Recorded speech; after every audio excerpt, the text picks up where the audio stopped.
puis yo Gladys balobi oza uchana Gladys wana azalaki mwasi ami na nga nayebi ye très bien soki amati kaka boye atiki na yango mais yaya wana kini soki azwi nga mais nayebi si oyo nakomaka c'est faux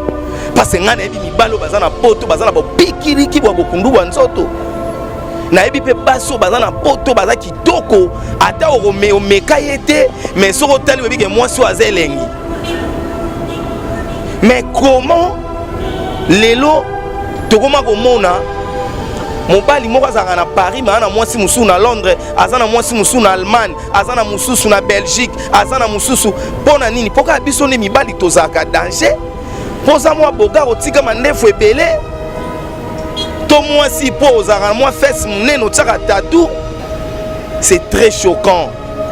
et puis Gladys azoleka na télévision azosala baémission mpona koexplike ndenge makambo elekaki et mpona nga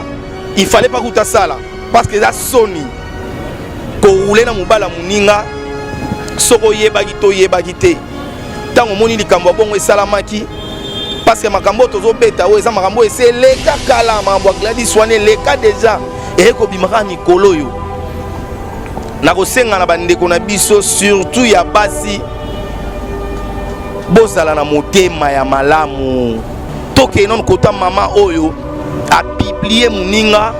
na ye moko bimisu na kati ba photo ngo baninga babomba telo yo mo bimisu na kati ba photo ngo bandengo no basi ba komisu ko finga yo nzoto ekemba ba komisu ko finga yo okuba po yo moko mibimili su na kati ba photo yango et puis yo Gladys ba doza uchana biso tona kisasa boliko linga biso te ka bato apoto kaka bato apoto tala lelo ndongo suki Micheline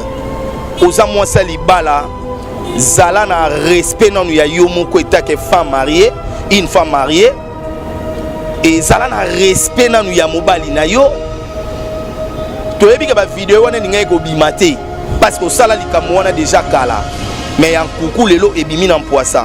nga na koka pasi mingi parce que naza mobali namoni lokola mwasi nanga komi exposé parce que Gladys wana azalaki mwasi ami na ngai Gladys wana azalaki mwasi ami na ngai nayebi ye très bien et nga nazo signer na bato baotala biso na poto déjà plainte eza contre Micheline malgré azalaka nde na poto parce que lelo bato ya poto ekoma nga nakoma français nga so bofuni nga fo kotinda convocation na ambassade ya France lufunu lokuta kani okita na aéroport aner ezwa yo Elenge ya Congo Glody Diasika la mignonne la mignonne Tracy Mbelenga bro Tracy Mbelenga bro kaka Zambe Tolobate Filokoboe Tolobate Zambe yo Ozolulema ya yoba kuko koma bongo na pomade awa toza na pomade awa toza ngai mwasi na ngai okuma olingi osomba pomade naturelle awa toza en ligne www.awatozaarchem.com www.awatozaboutique.com Soit appelez au numéro 00 33 75 11 10 975. Bonne adresse, c'est pour Somba Pomade Awatoza, 70 rue Marcadet, 18e arrondissement, métro Marcadet, ligne 4. Pomade Awatoza, et Salamina Bana Mboka Ba Congolais, Nabanzete ya Mboka Congo. Bokeba na Pomade. pour la COVID Sabamole, le PG Sinapetolo. Somba gamme ya pomade Awatoza, masse yango na ba parti oyo olingi evimba. Sima ya 3 mois, on fait résultat. Allez la pomade Awatoza mwasi na ngai kako yuna kiboko na pomade Awatoza Maxi Bio Café. Yango.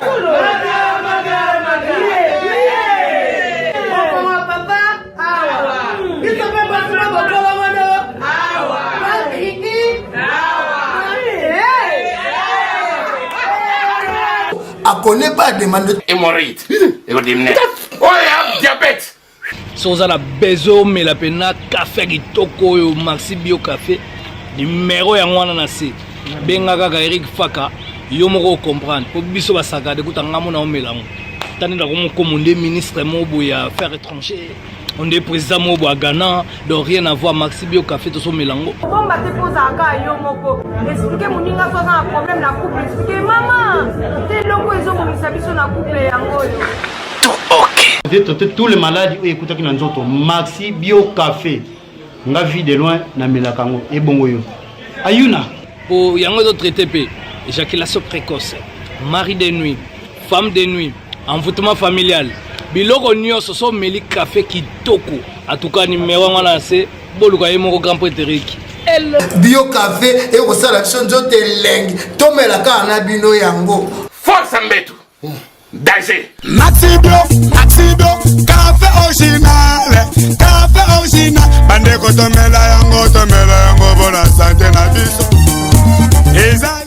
Merci chers internautes, merci na confiance et na fidélité au Pé Sarabiso à travers le monde. Merci na bandeko tout botala relenga Congo, merci na bandeko tout au bokomela rabiso merve na bino parce que bakata internet, lelo vraiment zini kumba zongi en action et na ba problème belé to tsokuta na ngo ba yanga ba yebi bakati ba yeba problème to tsokuta na ngo mais to zali nzamba mama nzamba na biso nyonso et merci beaucoup na Tracy Mbelenga Pro et merci beaucoup na Glody Diansuka la mignonne, maman na Preston, maman na Promedi et merci encore une fois na Nicolas Mokonzi au tozaki na 2018 lelo tokoti na 2019 nzamba zo sunga malembe merci beaucoup na Maïsa de Breda Mutudi Ker Mutudi moi et pourquoi pas na Niclette Masamba oyo yanga ya kati Niclette Masamba merci beaucoup na nyozo sala pona zini kumbi merci beaucoup na Mireille Momene merci beaucoup na j'aime pas di vidéo je sais pas des vidéos bonne année na yo je sais pas des vidéos à bouteille ko bung sapé koko na ye merci beaucoup na yo merci beaucoup na Dolly Malonga et merci beaucoup na Popol Biongo l'excellence compte et merci beaucoup na Joël Basunda et merci beaucoup na bandeko nyonso parce qu'il fallait tout ça l'émission il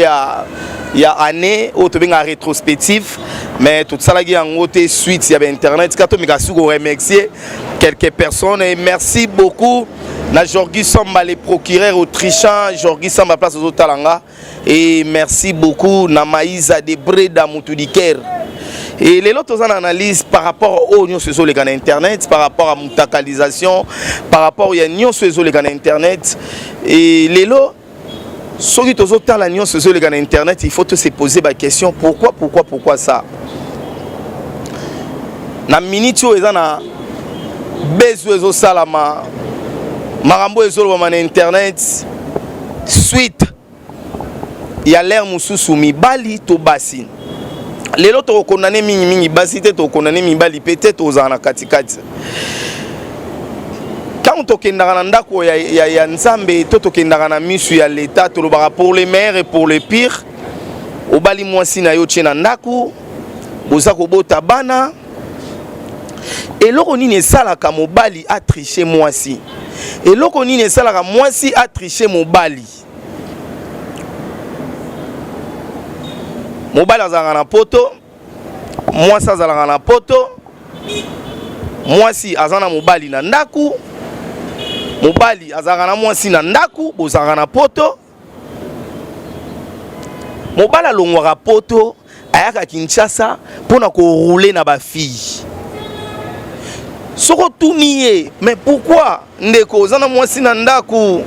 pourquoi zo rouler na fille mususu wana Kinshasa bi ah mon frère basi a poto bazana stress lokola ya koloka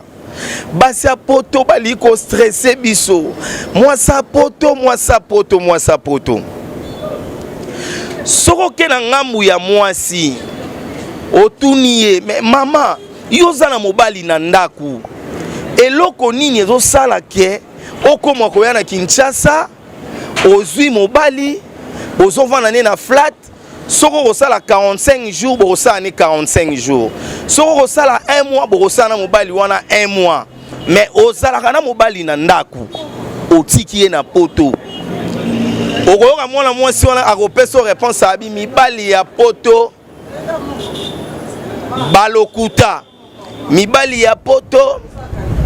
balingi kokosa biso trop mibali ya poto balingi stress oyo namoni na Facebook mutu moko akomi soko moni mama azaka na poto aza na bana misatu papa moko seke bana na misatu baba mapasa donc papa tozo yeba te eloko nini ezosala ba divorce ebele eloko nini ezosala ke papa ozana mwasi na yo na ndaku otali mwasi okumisi nzambe mais ozwa ko rouler na mwasi mo soki batalisi na mwasi oyo ozana na ndaku omona différence eza makasi quelque part so la nina sese oyoka mobali mususu azolo balobi ndenge eza boye likambo ya libale eza mbetu likambo ya libale eza mbetu ngampeti wana mambo asala ngai momina nganda kwa koka ngote okokende pe koto ya mwasi omona bien nga vraiment ne na za boye mwasi ne mobali na ngai soka matika ka boye atiki na yango mais yaya wana kini soka zwinga mais na ebiso na komaka c'est faux parce que ngana ebi mibalo bazana poto bazana bo pikiriki bo bokundu bwa nzoto na ebi pe baso bazana poto baza kitoko ata omeka yete mais soko tali webi ke mwasi wa zelengi mais comment lelo tokoma komona mobali moko azaka na Paris mais ana mwasi musu na Londres azana mwasi musu na Allemagne azana mususu na Belgique azana mususu pona nini poka biso ne mibali tozaka danger poza mwa boga otika mandefu ebele to mwasi poza mwa fesse munene otsaka tatou et lelo biso mo tozomona nini ezoleka na internet tozomona o nini ezoleka na internet ozwi muninga na yo mwasi otrike ye okangi ye 2 jours na kati ya ndaku ni okomisa ye lokola mwasi na o lesbienne po abimaki na mobali na yo eske mobali mwasi wana oyo osali bongo na elongi ya mobali no bakomaki nga mobala Micheline to ngai mwasi ya mobali ya Joël Basunda tonga mobala Nicolette Masamba non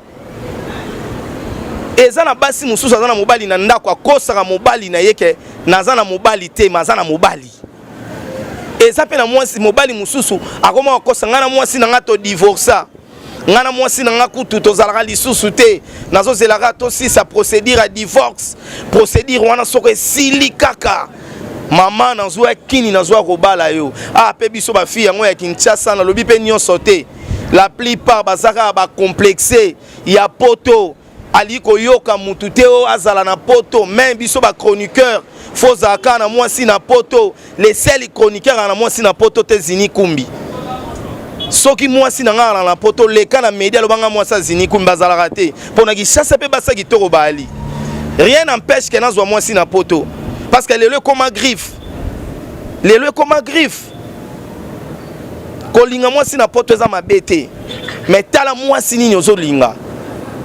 pe kolinga mobali na poto eza mabete bandeko na nga basi tala mobali nini ozolinga et akoya kosoka na ba parfum ba $10 ya ba $20 asakani no mazana mwasi na bana akolongola mama ya bana na ye wana te babotani bana 4-5 fois chayo tala lelo bandeko na biso basi ne bazo sambwa na internet pona lokoso pona kozanga koyeba pona pressé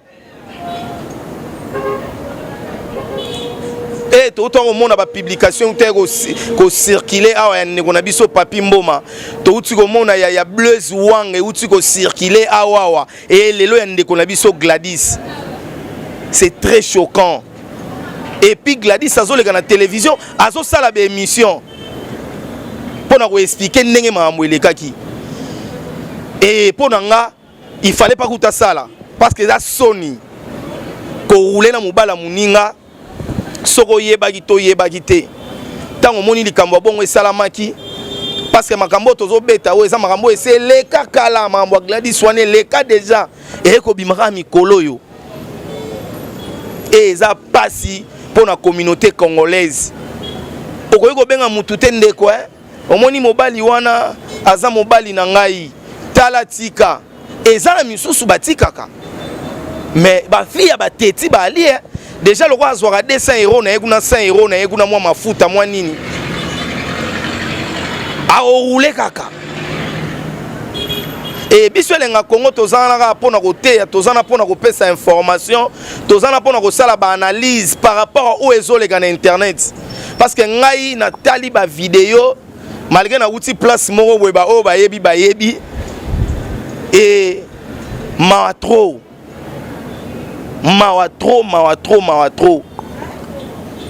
ngana kosenga na bandeko na biso o bazali banda ya mboka na kosenga na bandeko na biso surtout ya basi bozala na motema ya malamu mutu apibliaki papi mboma eza mwasi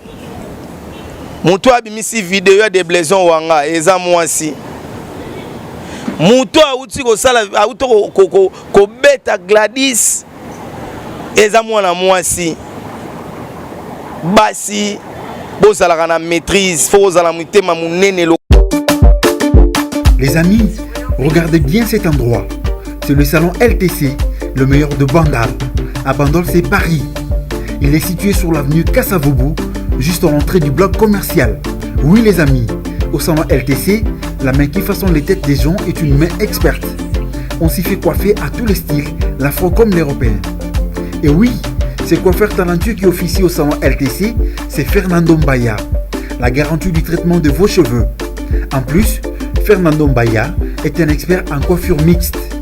Chez lui, c'est le grand art, la coiffure haut de gamme. Au salon LTC, la coiffure est élevée au niveau supérieur. Aujourd'hui, le salon LTC reste la seule référence de la coiffure à Kinshasa. Et oui les gars, à l'unanimité, reconnaissons qu'il est le meilleur.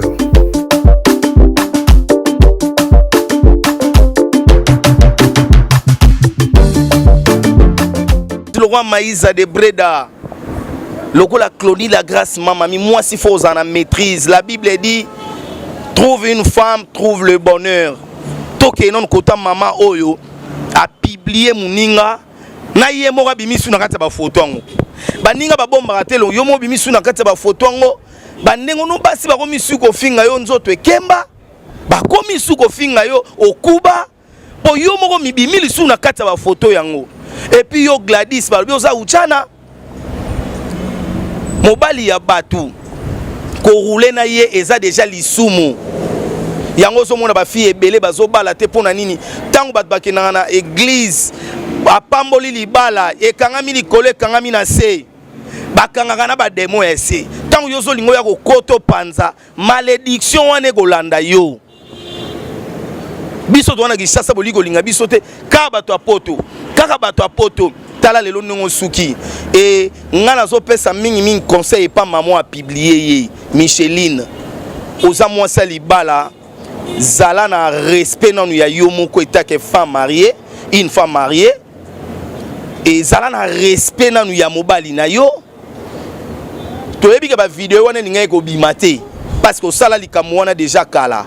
mais en kuku lelo ebimi na poisa ngana roka pasi mingi parce que na mobali na moni loko la mwasi nanga komi exposé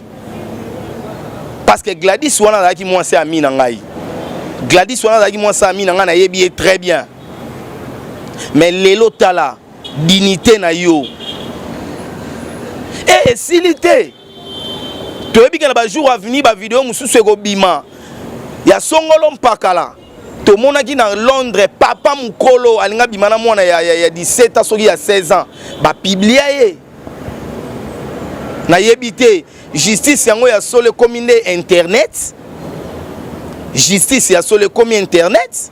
to yebite kozwa ndeko na ya mwasi et puis okangi 2 jours na kati ya ndaku okomise le roi lesbienne kokotaka ye misapi na nzoto kosimbaka ye na nzoto 2 jours et puis ye 2 jours batiki na bango ye avant nane kimia alobaka te oli okende na justice okende kofunda okenda te ovanda na yo kimia osutuka après quelques mois ba vidéo ekomi kobima oli ozala na oconcentré okomi lisusu kosala ba émission franchement franchement nyonso wana nini bato ya poto bayeba yo to ndenge nini parce que so sambwe et eza juste analyse ozosala na bandeko na biso ya basi na bafemme mariée hein? Parce que lelo so oke na poto okomona bafemme libre baza tellement ebele suite ya comportement na biso mibali 100% 60% za biso mibali 40% za basi parce que okomona bafemme libre baza tala ebele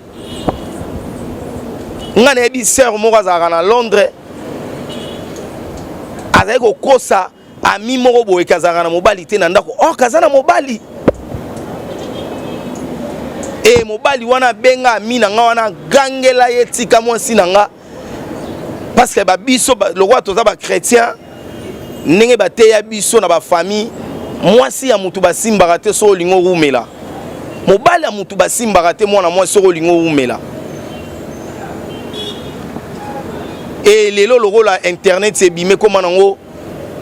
ka bongo sala video tinda tikala nina imo sala oko sala to bosani identité na biso etake ba bantu et ngana zo signer ba botala biso na poto déjà plainte za contre Micheline malgré za rané na poto parce que le bata poto comme ngana comme français ngaso bo funi nga fo botinda convocation na ambassade de France lufunu lokuta quand on est dans l'aéroport à Anérezoyo, aux d'origine congolaise, aux congolais ont récupéré nous. Et pour votre information, moi si on a déjà porté plainte à Aner de Miable partout a porté plainte contre Micheline et suite aux zéla parce que c'est l'euro photo lobela parce que ça va tout battre ba commentaire et là Congo bon a CGT bino momona CGT logo bozibo il faut to lobela ndenge to lobela ba papi mboma ndenge to lobela ya ba bless wanga nembe to lobela ya Micheline na Gladys eze loko il faut pona ko dénoncer pour ça na batu mususu be bazo kanela ba mbanda bongo. Merci beaucoup na bandeko tout botala biso à travers le monde. Merci beaucoup na Nicolas Monkonzi, merci beaucoup et merci beaucoup na Maïsa de Breda et merci beaucoup na batu tout bolingaka zini kumbi Betty Bwana Océan Maoche Chum de Sydney moto legio azante Papa Libiongo et merci beaucoup na bandeko tout botali biso. Quant à moi je vous dis bye et à la prochaine.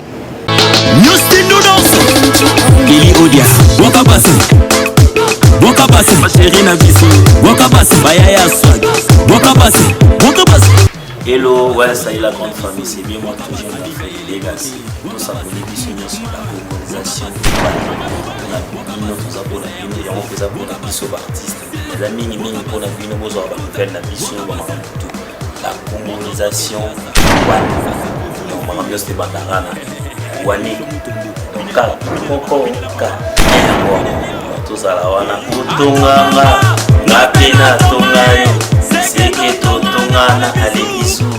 Bye Banzele Bajona Lobby pour Wakabasi. Il est important la congolaisation. Ouais. Wakabasi. Wakabasi. Lido VIP. Wakabasi. Vanessa Maloba. Pesaka Feshao. Feshao. Ningisa Feshao. Feshao. Ale Simbaka Feshao. Feshao. Vamos dançar na traje. Vamos dançar no rabo. Dançar no rabo, Berton Tibala. Atomanga. Na pena tomae. Seketo tomana. Ale bisou. Congo, Glodidia Sika, la mignonne, la mignonne, Tracy Mbelenga bro, Kaka.